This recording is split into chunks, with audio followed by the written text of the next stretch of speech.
अन्नदाता। पग पग पर है संग तुम्हारे अन्नदाता। लहू किसानों का बन के पसीना सींचता है धरती का सीना। मेहनत का तेरी हक दिलवाने, नई तकनीक नई खोज बताने।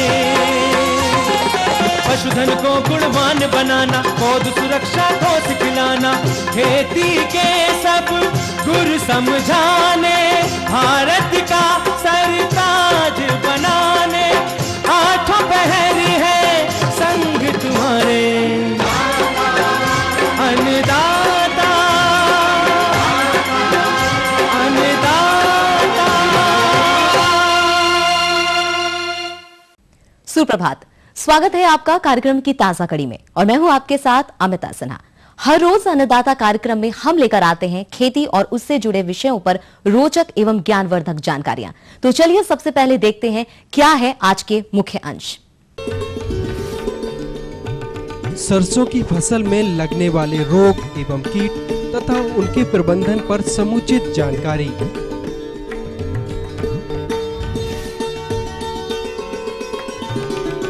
स्वच्छ दुग्ध उत्पादन तकनीक पर जानकारी।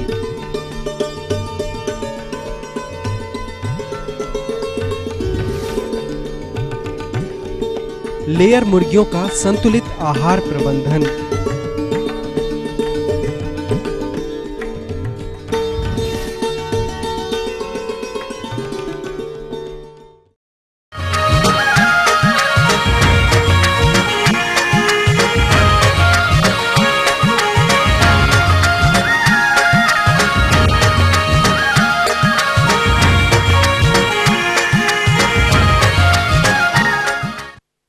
तिलहनी फसलों के अंतर्गत जिन किसान भाइयों ने सरसों की फसल अक्टूबर माह में लगाई होगी, उनकी फसल में इस समय फूल एवं फली बनने की अवस्था चल रही होगी और जिन कृषकों ने इनकी बुआई नवंबर माह में की होगी, उनकी फसल अभी वानस्पतिक अवस्था लिए खेतों में खड़ी होगी। चूँकि वर्तमान समय में मौसम परिवर्तन हो रहा है, ऐसे में फसल की इन अवस्थाओं पर कुछ रोग एवं कीटों का प्रकोप देखने को मिलता है। अगर हम इस अवस्था पर लगने वाले रोगों व कीटों की बात करें तो सफेद रतुआ, मृदु रोमिल आसिता, माहू तथा चितकबरा कीट आदि प्रमुख हैं। इन कीटों तथा रोगों का प्रकोप फसल पर होने पर पौधों की पैदावार एवं उपज दोनों ही प्रभावित होती है। अब बात आती है कि जिन जिन किसान भाइयों ने सरसों की फसल लगाई है, वे इन रोगों एवं कीटों का प्रकोप होने पर किन लक्षणों से पहचाने और पहचानने के उपरांत उसके नियंत्रण के लिए कौन सी विधियों का प्रयोग करेंगे, जिससे समय रहते सरसों की बोई गई फसल को इन रोगों एवं कीटों के प्रकोप से बचाया जा सके। तो किसान भाइयों, सरसों की फसल में लगने वाले रोगों एवं कीटों के प्रबंधन की विधियों को जानने के लिए हमारे संवाददाता ने संपर्क किया कृषि विज्ञान केंद्र जिला ग्वालियर के एक वैज्ञानिक JC गुप्ता से। तो उन्होंने क्या जानकारी दी, आइए जानते हैं कार्यक्रम के इस अंश के माध्यम से। किसान भाइयों, चंबल संभाग में सरसों की फसल बहुत तादाद में बोई जाती है और सरसों में दो कीड़े प्रमुख रूप से ये माहू और दगीला कीड़ा पेंटेड बग ये बहुत नुकसान करते हैं। तो किसान भाइयों, पहले मैं आपको इस कीड़े के नियंत्रण के बारे में थोड़ी सलाह देना चाहूँगा।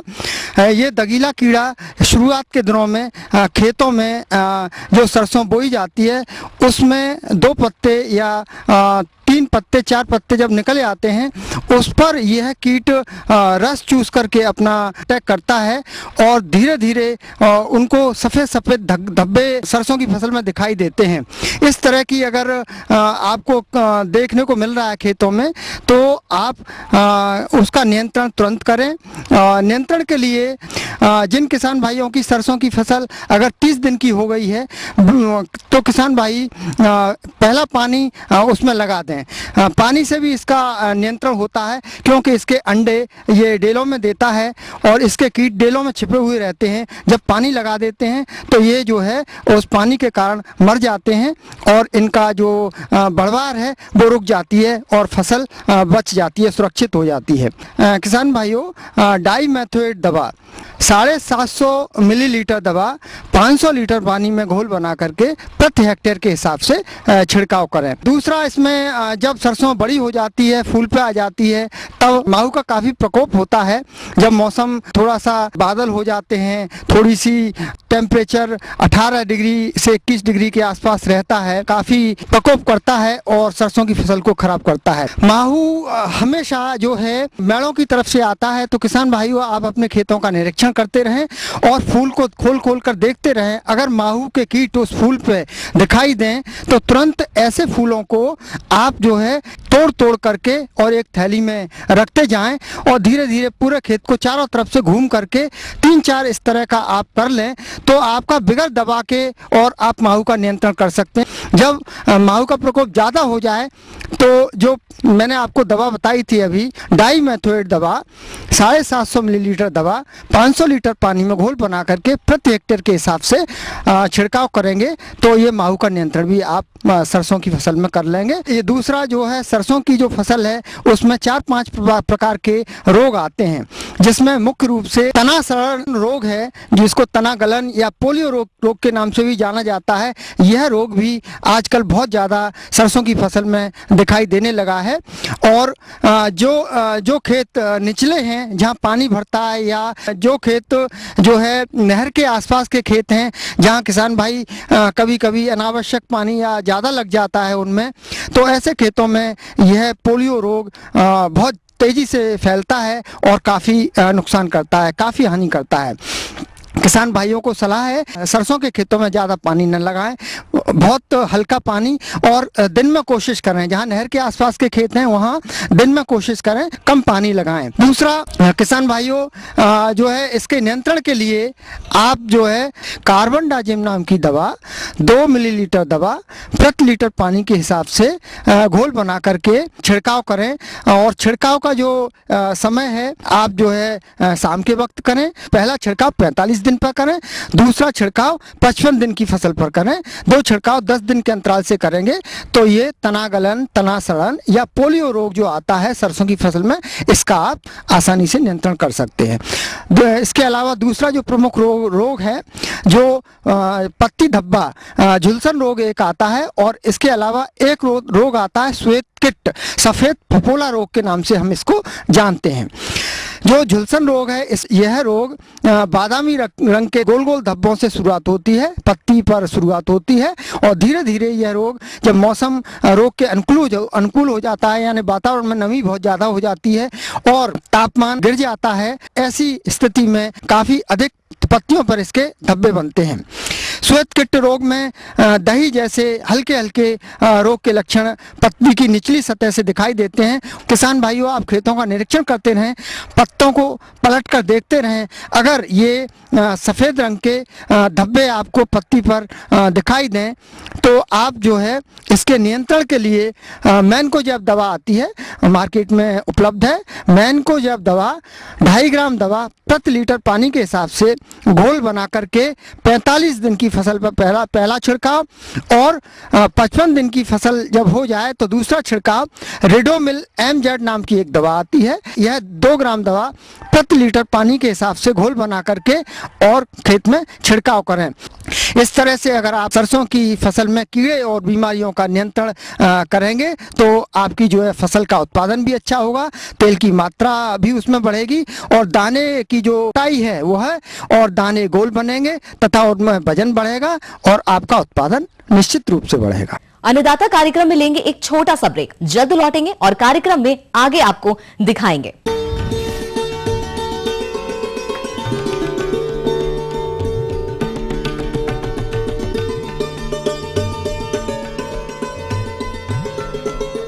देश एक, बहुत सारे प्रदेश, उसमें 672 जिले, हर जगह 24 घंटे तैनात है हमारा कैमरा, हर उस खबर के लिए जिससे वास्ता हो आपका। हिंदू मुसलमान सिख ईसाइयों के अंदर दीवार खड़ी करने का काम हो रहा है। जनता नहीं सहेगी। पूरा एंटी करप्शन को खत्म किया हुआ था इन लोगों ने। सच्चाई देखिए, 3 गुना ज्यादा सड़कें हमने बनाई। काम करने नहीं देना चाहते।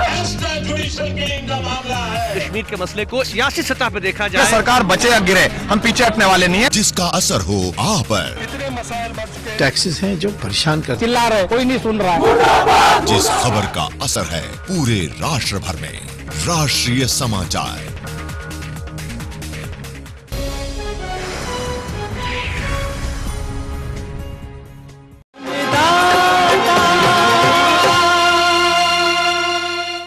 ब्रेक के बाद एक बार फिर से आप सभी दर्शकों का अन्नदाता कार्यक्रम में स्वागत है।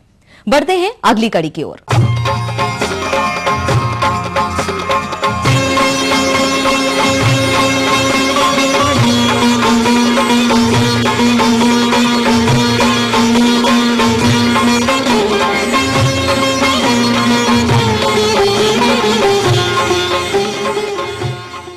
पशुपालन के अंतर्गत गाय एवं भैंस का पालन किसान भाई कृषि सह व्यवसाय के रूप में छोटे स्तर से लेकर बड़े स्तर पर अपनाए हुए हैं, जिसका मुख्य उद्देश्य दुग्ध उत्पादन है, जिसका विक्रय करके पशुपालक अतिरिक्त आय प्राप्त कर रहे हैं।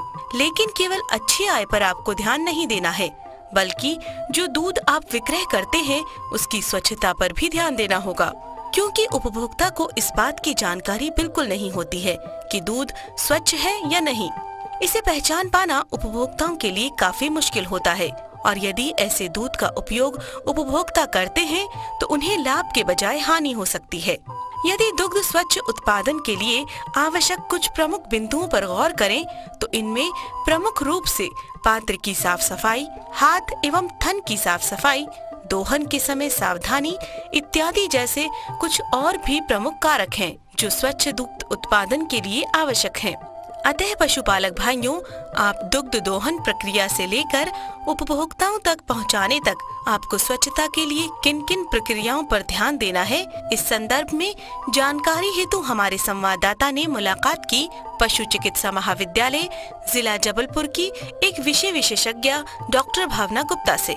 आज मैं आपको स्वच्छ तथा शुद्ध दुग्ध उत्पादन के बारे में कुछ जानकारी दूंगी। दूध स्वच्छ एवं शुद्ध हो तो ये अमृत सदृश है, परंतु यदि इसमें किसी भी प्रकार का प्रदूषण या हानिकारक जीवाणु उपस्थित हैं तो यह हमारे लिए हानिकारक सिद्ध हो सकता है। दूध में प्रदूषण या जीवाणु विभिन्न स्रोतों से प्रवेश कर सकते हैं। इन्हें हम विभिन्न भागों में वर्गीकृत कर सकते हैं। सर्वप्रथम जो दूध देने वाला जानवर वह स्वयं किसी जीवाणु या विषाणु से संक्रमित हो सकता है और उससे दूध में विषाणु या जीवाणु प्रवेश कर सकते हैं। इसके अलावा जो दूध देने वाला जानवर है उसका बाहरी शरीर या त्वचा में धूल, मिट्टी, गोबर आदि पदार्थ लगे हो सकते हैं या विषाणु या जीवाणु हो सकते हैं और उसके द्वारा वो मिल्क में दूध में प्रवेश कर सकते हैं। इसके अलावा दूध में प्रदूषण दूध दोहने वाले ग्वाले से भी प्रवेश कर सकता है, इसलिए ग्वाले का स्वास्थ्य तथा उसके हाथों की साफ सफाई इन सब चीज़ों का ध्यान रखना चाहिए। दूध दोहने वाले ग्वाले को किसी भी प्रकार की जैसे टीबी है या जो अन्य मनुष्यों को फैल सकती है ऐसी बीमारियों से ग्रसित नहीं होना चाहिए। इसके अलावा उसके हाथ साफ सुथरे हों, उसके नाखून कटे हुए हों। दूध दोहन के समय दूध दोहने वाले को किसी प्रकार की तंबाकू या पान का सेवन नहीं करना चाहिए। दूध दोहने वाले व्यक्ति को इधर उधर जहाँ पे जानवर को दोह रहे हों वहाँ पे थूकना इत्यादि क्रियाएं नहीं करनी चाहिए। दूध दोहन के समय बीड़ी सिगरेट का इस्तेमाल भी नहीं करना चाहिए। यदि संभव हो तो दूध दोहने वाले व्यक्ति को अपने सिर पे कपड़ा या कैप पहननी चाहिए।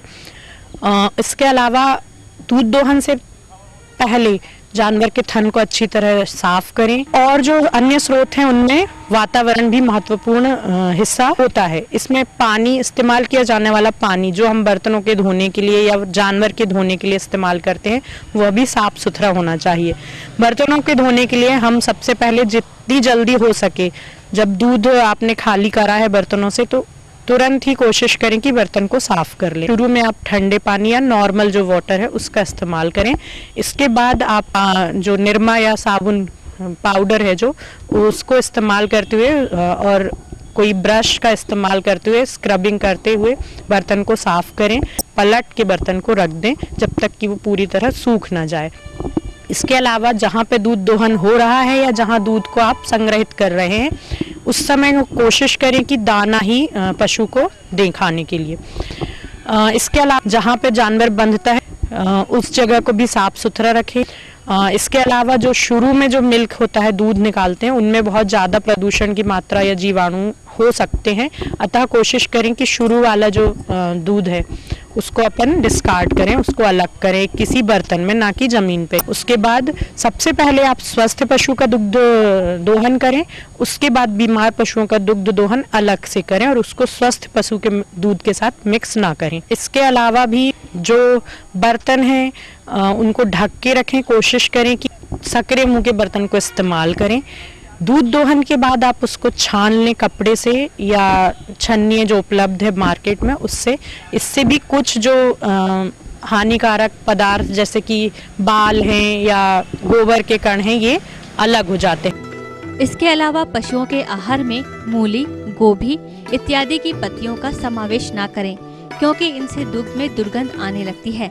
दूध दोहने के पश्चात थन को जीवाणुनाशक घोल में एक बार डुबो दें। सुई अथवा दवा लगाकर दुग्ध ना दोहें।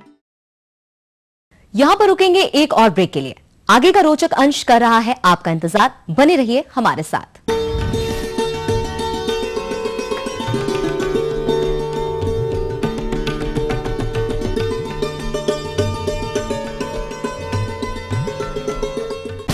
जब उम्मीद के आसमान पर मंडराते हैं बादल और खौफनाक हो जाते हैं अंधेरे, जब मुद्दों पर हावी हो जाती है मशीनरी और शोर में खो जाता है हक का सवाल, जब सड़क पर उतरना हो जाए समाज की मजबूरी और जिम्मेदार बना लें जनता से दूरी, तब जरूरी होता है अंधेरे से निपटने का हौसला जगाना, मशीनरी से हक पाने के लिए मशक्कत करना, सत्ता के शीर्ष को आईना दिखाना, उम्मीद को उड़ान देना हमारा मकसद,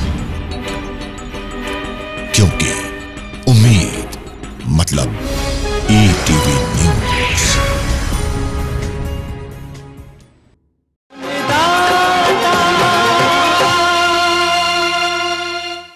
ब्रेक के बाद हम फिर से हाजिर हैं आपके साथ। चलिए अब रुक करते हैं अगली कड़ी की ओर।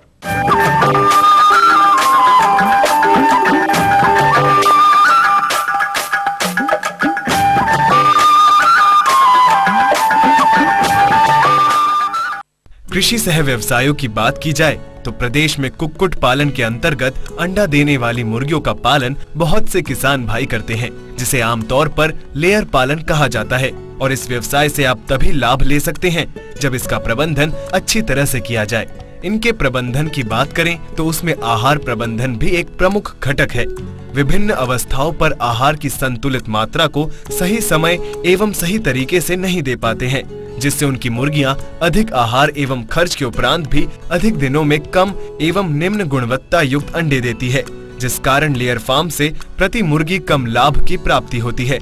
परंतु अब बात आती है कि इस व्यवसाय से आपको लाभ लेना है तो किस प्रकार से इसका संतुलित आहार का प्रबंधन किया जाए, जिससे कि आप अपने लेयर मुर्गी फार्म से अधिक लाभ ले सकें। इस विषय पर समस्त जानकारी के लिए आइए मिलते हैं नानाजी देशमुख पशु चिकित्सा विज्ञान विश्वविद्यालय जबलपुर के विशेषज्ञ डॉक्टर गिरिराज गोयल से। जैसा कि आप सभी को विदित है कि मुर्गियों का आहार पर मुर्गियों की उत्पादन की कुल लागत का करीब 70% भाग खर्च होता है। अतः आप यदि मुर्गियों को उचित और संतुलित आहार देंगे तो आपका जो लागत है वो भी कम रहेगी और साथ में उत्पादन भी अधिक से अधिक होगा। अंडे देने वाली मुर्गियों के लिए विशेष मानक स्थापित किए गए हैं, जिनमें विशेष रूप से प्रोटीन की मात्रा अंडे देने वाली मुर्गियों में 20% तथा ऊर्जा की मात्रा 2600 किलो कैलोरी प्रति केजी दाने की होनी चाहिए। अतः आप हमेशा यदि दाने का निर्माण स्वयं करते हैं तो उनकी प्रोटीन और ऊर्जा की मात्रा को निर्धारण करवा लें किसी प्रयोगशाला से, या अगर आप किसी कंपनी से खरीदते हैं तो उनसे इस बाबत प्रमाण पत्र प्राप्त करें कि उनके दाने में निर्धारित प्रोटीन तथा ऊर्जा उपस्थित है। अगर किसान भाइयों के पास सभी प्रकार के खाद्य उपलब्ध हैं तो वो स्वयं भी दाने का निर्माण कर सकते हैं। दाना बनाने के लिए मैं एक सूत्र आपको बताना चाहूँगा, जिसमें मुख्य रूप से पीली मक्का जिसका प्रतिशत 25 से 30% मूंगफली की खली जिसका प्रतिशत 15 से 20%, और यदि मूंगफली की खली उपलब्ध ना हो तो आप सोयाबीन की खली भी मिला सकते हैं, उसका भी प्रतिशत 15 से 20% रख सकते हैं। उसके साथ में गेहूं का चोकर या चावल का चोकर, दोनों में से कोई, इनका भी प्रतिशत 15 से 20% रख सकते हैं। मछली की खली भी डालना अत्यंत आवश्यक है और इसकी मात्रा 10 से 15% रखी जा सकती है। जो मुर्गी के चूजे हैं उनमें खली की मात्रा 5 से 10%, और जो वयस्क अंडे देने वाली मुर्गियां हैं या जो 5 सप्ताह तक के, उनमें मछली की खली की मात्रा 10 से 15% रखी जा सकती है। उसके बाद आहार को संपूर्ण करने के लिए उसमें कुछ मात्रा में नमक जिसका प्रतिशत 1 से 2% हो, और 1 से 2% मात्रा में मिनरल मिक्सर जिसमें कि विभिन्न प्रकार के मिनरल उपलब्ध रहते हैं और ये कई कंपनियों द्वारा उपलब्ध कराया जाता है, उसको ज़रूर मिलाएं। साथ में विटामिन के लिए कई प्रकार के उत्पाद उपलब्ध हैं, जिनमें से प्रमुख रूप से रोबी मिक्स का इस्तेमाल किया जा रहा है वर्तमान में मध्य प्रदेश में, तो आप उसकी भी मात्रा 0.5 से 1% रखें तो आपका मुर्गी दाना संपूर्ण हो जाएगा। विशेष रूप से अंडे देने वाली मुर्गियों में एक समस्या देखी गई है, इनके जो अंडे की जो कवच है उसकी गुणवत्ता कम हो जाती है और अंडा जल्दी टूट जाता है। तो इस समस्या के निदान के लिए बाज़ार में कैल्शियम के कई सप्लीमेंट उपलब्ध हैं, आप इसको दाने के साथ मिला सकते हैं। विभिन्न कंपनियों की कैल्शियम की सांद्रता अलग अलग होती है, अतः कंपनियों द्वारा बताई गई मात्रा के अनुसार इसको दाने में मिलाएं। जब भी आप कैल्शियम दें तो साथ में विटामिन डी की 1/10 मात्रा अवश्य दाने में मिलाएं, जिससे कि कैल्शियम उचित मात्रा में शरीर में अवशोषित हो सके और कैल्शियम का सही मात्रा में शरीर द्वारा उपयोग किया जाए। अंधेरा होने के बाद शाम को करीब 4 से 5 घंटे तक अपने मुर्गियों के आवास में बल्ब जलाकर रखें, जिससे कि मुर्गियां रात में 3-4 घंटे तक दाना अधिक खाएंगी और उनको रोशनी भी पर्याप्त मात्रा में मिलेगी, जिससे कि उनकी अंडा उत्पादन की क्षमता बनी रहेगी। 1 से लेकर 4 वीक तक के चूजों के लिए प्रतिदिन 30 से 35 ग्राम दाने की आवश्यकता होती है, और जैसे जैसे चूजे की उम्र बढ़ती है तो प्रति सप्ताह 5 ग्राम दाने की मात्रा बढ़ानी चाहिए। इसके बाद 10 से 12 सप्ताह की उम्र में आके मुर्गी करीब 80 से 90 ग्राम दाना खाती है।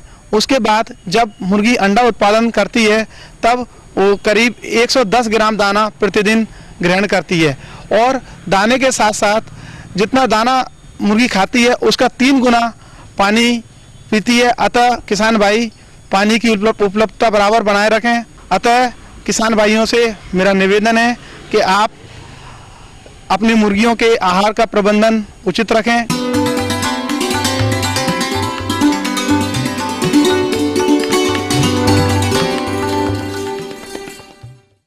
अन्नदाता हेल्पलाइन निशुल्क फोन संपर्क सेवा के माध्यम से पूछे गए प्रश्नों में से चयनित प्रश्न और उसका जवाब इस प्रकार है। आज हमने जिस प्रश्न को कार्यक्रम में शामिल किया है उसे पूछा है ग्राम ईंटखेड़ी, जिला भोपाल के कृषक रामदयाल जाटव ने। यह नींबू उद्यान में किए जाने वाले प्रबंधन कार्यों पर जानकारी चाहते हैं। तो रामदयाल जाटव जी, आपकी जानकारी हेतु प्रस्तुत है कार्यक्रम का यह अंश। किसान भाई यदि नींबू की फसल और जो बागान लगे हुए हैं उनकी थोड़ा सा अच्छे से देखभाल करें तो इनसे और अच्छा उत्पादन लेकर के किसान ज़्यादा से ज़्यादा मुनाफा या लाभ कमा सकते हैं। इस समय अभी मानसून ख़त्म हुआ है 1 महीने भर पहले, तो प्राय देखने को मिलता है कि बागों में इस समय घास फूस खरपतवार काफ़ी हो गए हैं। तो किसान भाई ऐसे बागानों में से हल्की जुताई करके या खुरपी के सहायता से उन खरपतवारों को नष्ट कर दें, ताकि हमारे बाग साफ सुथरे हो जाएं और उसमें कोई कचरा नहीं रहे। इसके बाद खाद और उर्वरकों की भी आवश्यकता हमारे फलदार जो पौधे हैं, बाग हैं, उनको होती है। तो किसान भाई इसके लिए जो वयस्क पौधा है उसमें 60 किलोग्राम जो गोबर की खाद है प्रति पौधा, 2.5 kilogram ammonium sulphate, 2.5 kilogram super phosphate और 1.5 किलोग्राम म्यूरेट ऑफ पोटाश प्रति पौधा फावले में इसको दें। और सिंचाई के वक्त थोड़ा सा ध्यान रखें कि तने को सीधे से पानी नहीं छुए, तो तने के पास थोड़ा सी मिट्टी चढ़ा दें और उसके बाद सिंचाई करें। आवश्यकता अनुसार सिंचाई करते रहें। इस तरह देखभाल करते रहेंगे तो हमारे पौधे स्वस्थ रहेंगे और उनमें फूल भी अच्छा आएगा, फल भी ज़्यादा लगेंगे और मुनाफा भी ज़्यादा होगा। इस समय प्राय देखने को मिलता है जब हमारे नींबू के पौधों में फल लगते हैं तो काफ़ी फल गिरने लगते हैं, गिरने की समस्या काफ़ी रहती है और जिससे हमारे किसानों को काफ़ी नुकसान उठाना पड़ता है। तो इस समस्या से इस बचने के लिए किसान भाइयों को zinc sulphate 0.6% plus 2,4-D 20 ppm इन दोनों को मिलाकर के यदि नींबू के पौधों पर छिड़काव करें तो ये फल गिरने की जो समस्या है वह नहीं रहेगी। इसके अलावा कई प्रकार के जो बीमारियों की वजह से या अन्य किसी कारण से नींबू के जो पौधे हैं उनकी कई टहनियाँ पौधे सूख जाते हैं, एक दूसरे में फंस जाती हैं, इस तरह की जो विकृति आ जाती है उनकी कटाई छटाई भी करते रहना चाहिए ताकि हमारे जो नींबू के बाग हैं वो अच्छे बने रहें और पौधा हमारी बढ़वार अच्छी करता रहे और वो जो कीड़े और बीमारियों के वाहक के रूप में भी कार्य करते हैं तो उनको यदि हटाते रहेंगे, उनकी कटाई छटाई कर देंगे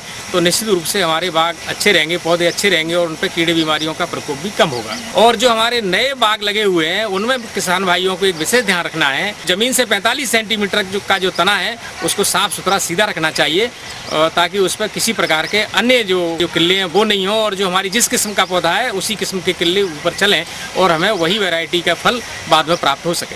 इसके अलावा नींबू के फसलों में इस समय कई प्रकार के कीड़े और बीमारियां भी देखने को मिलती हैं। भृंग नाम का कीड़ा लगता है जो कि मुलायम पत्तियों का रस चूसता रहता है और जिससे हमारे काफ़ी नुकसान पौधों को होता है। उसके अलावा एक नींबू का सिल्ला है, इसका जो कीड़ा है वो पत्तियों का रस चूसता है और फसल को नुकसान पहुंचाता है। ये दोनों कीड़े फसल को नुकसान पहुंचाते हैं तो इसके नियंत्रण के लिए मेलाथोन नाम की दवा है, 2 ml दवा 1 लीटर पानी में मिलाकर के छिड़काव करें तो इन कीड़ों का नियंत्रण हो जाता है। इनके अलावा एक लीफ माइनर नाम का कीड़ा भी आता है जो कि पत्तियों में सुरंग बनाता है और सुरंग बनाते हुए उन्हीं में पड़ा रहता है और काफ़ी नुकसान पहुंचाता है।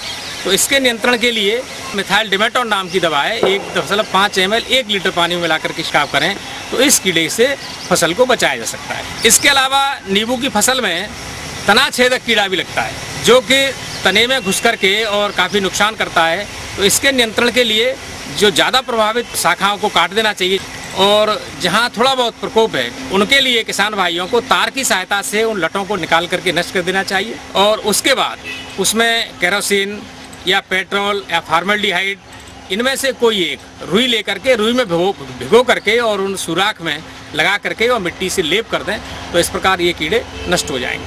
इसके अलावा नींबू की फसल में कई प्रकार के बीमारी भी आते हैं, रोग भी आते हैं। एक सिट्रस कैंकर नाम का जो रोग है वो इसमें बहुत ज़्यादा देखने को मिलता है। ये पत्ती में, तने पे, शाखा में और फिर फल के ऊपर भी आ जाता है और कॉर्क जैसी संरचना हमारे पूरे जो पौधे पे, तने पे, पत्ती पे और बाद में फल में देखने को मिलती है जिससे इसकी जो मार्केट वैल्यू है वो काफ़ी कम हो जाती है। इसके नियंत्रण के लिए जो ज़्यादा प्रभावित पौधा है या टहनी है, शाखा है, उसको तो काट के अलग कर दें और बाकी नियंत्रण के लिए इसमें स्टेप्टोसाइक्लिन नाम की दवा है तो 1 ग्राम दवा 50 लीटर पानी में मिलाकर के छिड़काव करें या ब्लैटॉक्स नाम की दवा है तो 0.1% के घोल के हिसाब से इसका छिड़काव करें तो इससे इस रोग का नियंत्रण हो सकता है। तो इस तरह हम नींबू की फसल में जो कीड़े और बीमारी हैं इनका नियंत्रण करते रहें और एक बात और ध्यान रखें कि जब हमारी नींबू की फसल प्राप्त होती है तो उस समय तुड़ाई के बाद नींबुओं को जब बाजार ले जाते हैं तो ग्रेडिंग करके ले जाएं। उसमें जो अच्छे फल हैं, एक साइज के फल हैं, उनको एक पैकिंग में, एक टोकरी में, एक बास्केट में रखें और उनमें से जो भी सबसे पहले ढेरी बना करके जो भी हमारे खराब, फटे हुए, सड़े हुए या विकृत टाइप के जो फल हैं उनको तो हटा दें। हम ये उम्मीद करते हैं कि आज का कार्यक्रम आप सभी दर्शकों के लिए उपयोगी रहा होगा। किसान भाइयों, अन्नदाता आपकी सेवा के लिए संकल्परत है। कृषि संबंधित समस्या एवं सुझावों के लिए आप हमें इस पते पर संपर्क कर सकते हैं। प्रोड्यूसर अन्नदाता ETV मध्य प्रदेश, छत्तीसगढ़, रामोजी सिटी, हैदराबाद 501512। साथ ही आप हमें ईमेल भी कर सकते हैं। हमारा ईमेल है annadatamp@etv.co.in। इसके अतिरिक्त आप हमें निःशुल्क हेल्पलाइन नंबर 180042540885 पर दोपहर 12 से 1 बजे के बीच संपर्क कर सकते हैं। आज के कार्यक्रम में फिलहाल इतना ही। कल फिर इसी समय आपसे मुलाकात होगी कृषि संबंधित कुछ और जानकारियों के साथ। तब तक के लिए पूरी अन्नदाता टीम को आज्ञा दीजिए। नमस्कार।